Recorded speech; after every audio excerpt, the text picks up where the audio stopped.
However, it's like really actually listening to it. There is this podcast called Art History Base, and they were talking about it specifically to the meme.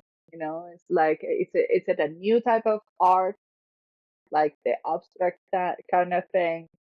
Why? Because I mean, to make a meme that actually has an echo in the society, you need to be able to know what you're talking about. It's not just taking a screenshot of this episode or that episode, and related with no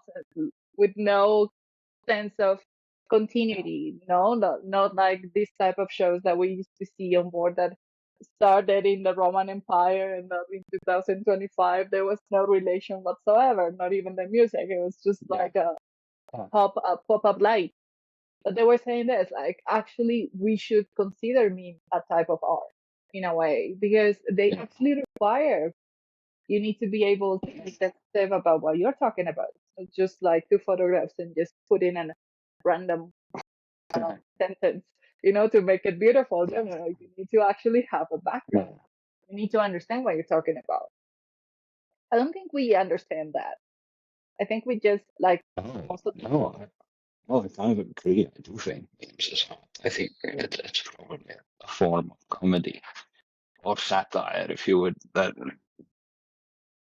kind of new, and it's had a major impact on what you might call the worldwide culture. The culture, the shared culture. There are memes that all of us will recognize. Like all of us. You might not be able to name them. I should see a picture on my phone. I've seen that before. That's a piece. Those things do become a shared culture, and I do think that. But just like a lot of satire, I don't think the idea of the art form is to make you feel good necessarily. It's to make you feel, certainly, but not necessarily good. Sometimes it's good. Some of these memes are pretty dark. I've seen a few pretty dark. Well, I think it goes with what we're living day by day. I mean, the world basically after the 2000s became dark. I mean, the world is about to end every 12 years for some reason. 2000, 2025, let's say we're still about to die.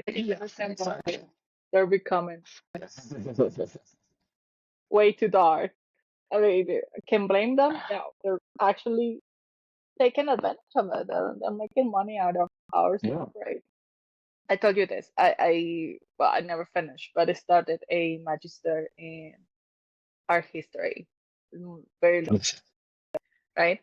And there was this teacher, this professor, I think it was, and obviously because his career, he's been like very classically trained in terms of art and everything, and he was not really a fan of like the art, the abstract art or the modern art, if you want to call it.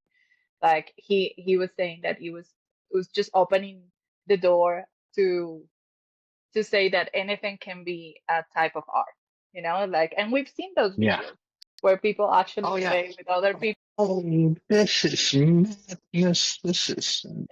There is this thickness in the art world. I kind of feel the same about it. Yeah, if we can prove it, it has to be real.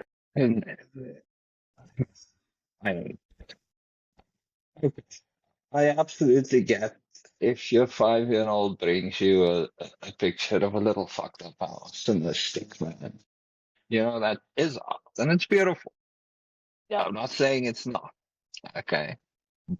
But when it comes to, professional artists, people who get paid exorbitant sums of money sometimes, okay? Exorbitant.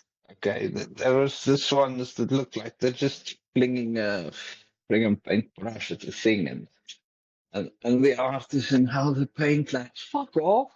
You're just making a mess on a canvas and calling it art. So there is clearly a limit somewhere in between those two things. you know, of where art stops and insanity starts.